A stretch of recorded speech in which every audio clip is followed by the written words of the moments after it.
அவர் வேடந்தாங்கல் பறவை மாதிரி அடிக்கடி கூட்டணி மாத்திட்டு இருக்காரு. வேடந்தாங்கல் தான் பறவை அந்த ஏரியில் தண்ணி நிரம்பி இருக்கும்போது வரும், தண்ணி வத்தினா போயிடும், மறுபடியும் தண்ணி வரும்போது வரும். அப்படி ஒவ்வொரு தேர்தலையும் கூட்டணி மாறி மாறி வச்சுட்டு இருக்கிறதுக்கு பதில் சொல்ல வேண்டிய அவசியம் இல்லை. அது மட்டும் இல்லை, பெரியவர் ராமதாஸ் அவர்கள் ஒரு பேட்டியில் கொடுக்கும்போது பாரதிய ஜனதா கட்சிக்கு எவ்வளோ மார்க் கொடுக்குன்னு சொன்னார். 0 கொடுப்போம்னாரு. இப்போ அந்த கட்சியில் போய் இணைஞ்சு அவருடைய வேட்பாளர் வெற்றி பெற சொல்றாரு. ஒவ்வொரு தேர்தலையும் ஒவ்வொரு கட்சி ஆதரிக்கிற கட்சி தான் பாட்டாளி மக்கள் கட்சி. அவையும் சொல்லிட்டா நாங்கள் என்ன பண்ணுறது? ஏங்க இதான் மாறி மாறி கூட்டணி வச்சுக்கிட்டு தான் இருக்கிறாங்க. அவர் கூட்டணி வச்சிருப்போம், நாங்கள் ஜெயிச்சுமா? ஜெயிக்கலையே. 2019 அவரோட கூட்டணி இருந்தது, 2021 அவரோட தான் கூட்டணி இருந்தது. எங்கே நாங்கள் வெற்றி பெற்றோம்? ஆக அதிமுகவை பொறுத்த வரைக்கும் கூட்டணி நம்பி இல்லை. கூட்டணி கட்சிகள் வந்தால் வரவேற்போம். அதே நேரத்தில் கூட்டணி கட்சி வரலாலும் எங்களுடைய சொந்த பலத்தில் நிறைய திட்டங்களை நாட்டு மக்களுக்கு செஞ்சிருக்கிறோம். 50 ஆண்டு காலத்துக்கு மேலாக என்னுடைய கட்சி துவங்கப்பட்டு பொன் விழா கண்ட கட்சி, 30 ஆண்டு காலம் ஆட்சி புரிந்த கட்சி. அதிமுக ஆட்சி காலத்தில் தான் தமிழ்நாடு ஏற்றம் பெற்றது, உயர்நிலைக்கு வந்தது. இந்தியாவிலேயே இன்னைக்கு முதன்மை மாநிலமாக விளங்குவதற்கு அடித்தளம் வழங்கியது அதிமுக கட்சி. அதனால் அதிமுக அரசாங்கம். அதனால கூட்டணி நம்பி தான் நாங்கள் கட்சி நடத்தலை. அதாவது அதில் இருக்கிற நிலைமையை அறிஞ்சு தான் புரியும் சொல்ல முடியும். அதில் ஊழல் நடந்ததா இல்லையா அது நமக்கு எப்படி தெரியும்? அது வேறொரு மாநிலம். அந்த மாநிலத்தில் என்ன நடந்தது என்று முழு விவரம் தெரியாத எந்த கருத்து சொல்ல முடியாது.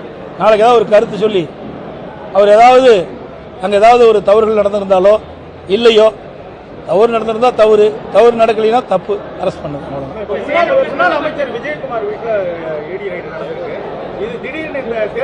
விஜயபாஸ்கர் ஏங்க நல்லா புரிஞ்சுங்க. இந்த ஆட்சி வந்த பிறகு, திராவிட முன்னேற்ற கழகம் ஆட்சிக்கு வந்த பிறகு லஞ்ச ஒழிப்புத்துறை ஏவி விட்டு எங்களுடைய முன்னாள் அமைச்சர் மீது வழக்கு பதிவு செஞ்சாங்க. நாங்கள் ஆட்சியில் இருக்கும்போது மத்தியில் இருக்கின்ற வருமான வரித்துறை எங்களுடைய அமைச்சரை ரெய்டு பண்ணாங்க. இன்னைக்கு ஒன்றும் புதுசாக வரல. இந்த விழியா திமுக அரசு பதியப்பட்ட வழக்கின் அடிப்படையில் தான் இன்றைய தினம் இந்த ஈடி வந்திருக்குது, வேற ஒன்றும் இல்லை. இதுக்கு காரணம் திமுக தான். இந்த எலெக்ஷன் வந்து உங்க கட்சி சார்பில் பாதிக்கு மேல புதுமுகங்களா நினைக்கிறீங்க.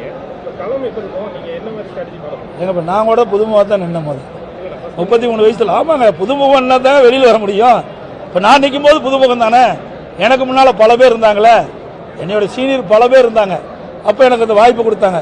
அப்படி ஒவ்வொரு கட்சியிலும் அந்தந்த நிலைப்பாடு உண்டு. புதிய புதிய வேட்பாளர் அறிமுகம் செய்கின்ற பொழுது அந்த கட்சி வளர்ச்சி அடையும், மக்கள் எதிர்பார்க்குறாங்க. அந்த அடிப்படையில் எங்களுடைய தலைமை ஆட்சி மன்ற குழு வேட்பாளர் தேர்வு செஞ்சு அறிவிச்சிருக்கு.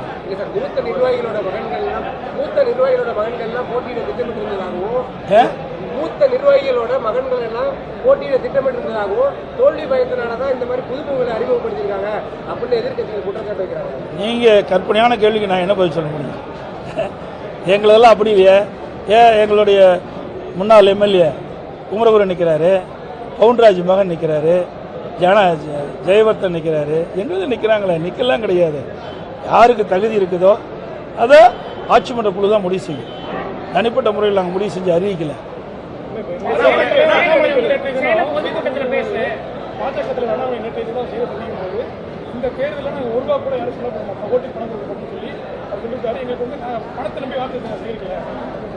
ஊடகம் பத்திரிகை நம்மளாம் பிடிங்க, முன்னாடியே போய் பாருங்க. ₹1 செலவு பண்ணுவார பண்ண மாட்டாங்க. ₹1 செலவு பண்ணல டீ கூட குடிக்க முடியாது. ₹1 செலவு பண்ணினா டீ கூட குடிக்க முடியாது. குடி தண்ணீர் கூட ₹12 ஒரு பாட்டில், ஒரு ₹12 ஒரு பாட்டில். இன்னைக்கு பிஸ்லரி வாட்டர் குடிக்கணும், இல்லை பெரிய ஆளுங்க பிஸ்லரி வாட்டர் தான் குடிப்பாங்க.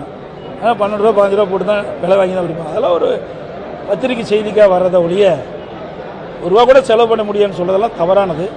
அரசியல் சூழ்நிலைக்கு ஏற்றவாறு அந்தந்த கட்சி அந்த தகுதிக்கு ஏற்றவாறு செலவு செய்வாங்க, தேர்தல் செலவு. இன்றைக்கு தேர்தல் ஆணையமே சொல்லியிருக்குது இவ்வளோ ரூபாய் செலவு செய்யணும், அந்த நிர்ணயிக்கப்பட்டிருக்குது. அதனால் தேர்தல் செலவு இருக்குத்தான் செய்யும். காரில் போகிறோம், டீசல் அடிக்கணும்ல. இப்போ டீசலில் தண்ணியிலே விடும். அப்போ டீசல் அடிக்கிறதுக்கு செலவு பண்ணி தானே ஆகணும். அதை அவர் மறுக்கிறாரா?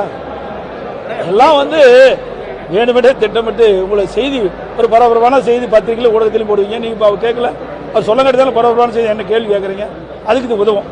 ஆனால் 3 முறை முதல்வராக இருந்தவர் ஓபிஎஸ் ராமநாதபுரத்தில் ஒரு சீட்டுக்காக நிற்கிறாரு. இதை அவரிடம் கேட்க வேண்டிய கேள்வி. இதை அவரிடம் கேட்க வேண்டிய கேள்வி. என்னிடம் இதை கேட்டால் நான் என்ன பதில் சொல்றது? சேலம் பொதுக்கூட்டத்தில் பிரதமர் பேசும்போது அடுத்த 5 ஆண்டு காலம் தமிழ்நாட்டுக்கு ரொம்ப முக்கியமானது, ஊழலை தடுக்கிறதுல கடுமையான நடவடிக்கை எடுக்கும், பிற அரசியல் கட்சிகளுக்கு மிரட்டல் எடுக்கும் வகையில் பேசியிருக்கிறார். பிற கட்சி கிடையாது, ஆளுகின்ற கட்சிக்கு தான் சொல்லுங்க. பிற கட்சி ஆளுது. இங்க யார் ஆளுறாங்க? ஒட்டுமொத்த தமிழ் ஆளுகின்ற கட்சி தானே சொல்ல முடியும். ஆளாத கட்சி எப்படி சொல்ல முடியும்? ஆளுகின்ற கட்சி குறிப்பிட்டு சொல்றாங்க. இந்த ஆட்சி விடியா திமுக அரசு ஆட்சிக்கு வந்த பிறகு கடந்த 3 ஆண்டுகளில் கடுமையான ஊழல், எங்க பார்த்தாலும் ஊழல், ஊழல் இல்லாத இடமே கிடையாது. போதைப்பொருள் விற்பனை, திமுக நிர்வாகிகளே வெளிநாட்டுக்கு போதைப்பொருள் கடத்தக்கூடிய சூழலெல்லாம் பத்திரிகையில் ஊடகத்தில் நீங்க வெளியிட்டீங்க. அப்படிப்பட்ட நிலைமையில இன்றைக்கு தமிழ்நாட்டை காப்பாற்றணும்னா நான் ஏற்கனவே சொன்னேன், இந்த தேர்தலில் அண்ணா திமுக வெற்றி பெற்றால் தான் தமிழ்நாட்டை காப்பாற்ற முடியும். நாளைக்கு தினம் திருச்சியில் பிரம்மாண்டமான பொதுக்கூட்டத்தில் அனைத்து இந்திய அண்ணா திராவிட முன்னேற்ற கழக வேட்பாளரை அறிமுகம் செய்து கூட்டணி கட்சி செயல்பாளரை அறிமுகம் செய்து கூட்டணி கட்சி தலைவரோடு தேர்தல் பிரச்சாரத்தை நாங்கள் துவங்குகிறோம். சேலம் தொகுதியை பொறுத்த வரைக்கும் இங்கே அதிமுகவிலிருந்து விலகின டிஎம் செல்வகணபதி ஒரு அனுபவஸ்தர், அவர் களமிறக்கப்பட்டிருக்காரு. போட்டி எப்படி இருக்கும்னு நினைக்கிறீங்க? என்ன அனுபவம் கட்சி மாதிரி அனுபவம் கட்சி மாறினதால் அனுபவம். இது வந்து பொன்மனச்செம்மல் புரட்சித் தலைவர் எம்ஜிஆர் இந்த கட்சி துவங்கும் போதே தீய சக்தி திமுக சொன்னார். அந்த தீய சக்தி திமுகவோட போய் ஒரு கூட்டு சேர்த்திருக்காரு. இன்றைக்கு அனைத்து இந்திய அண்ணா திராவிட முன்னேற்ற கழகத்தில் தான் அவர் எம்எல்ஏ அடையாளம் காட்டப்பட்டார். அனைத்து இந்திய அண்ணா திராவிட முன்னேற்ற கழக தொண்டர்கள் நிர்வாகிகள் இரவென்றும் பகலென்றும் பாராமல் ரத்தத்தை வியர்வையாக சிந்தி அம்மாவுடைய ஆணை ஏற்று தலைமை கழகத்துடைய ஆணை ஏற்று திருச்செங்கோட்டில் உழைச்சி அவரை வெற்றி பெற செய்து அமைச்சராக்கினாங்க. அதுக்கு பிறகு நாடாளுமன்ற உறுப்பினராக்கினாங்க. இந்த கட்சிக்கு மிகப்பெரிய துரோகம் செஞ்சிருக்கார். இந்த துரோக செயலுக்கு நம்முடைய சேலம் மாவட்ட மக்கள், சேலம் நாடாளுமன்ற தோல்விக்கின்ற வாக்காளர் மக்கள் தகுந்த தண்டனை அவருக்கு வழங்குவார்கள். அந்த தண்டனை தோல்வி. நன்றி, வணக்கம்.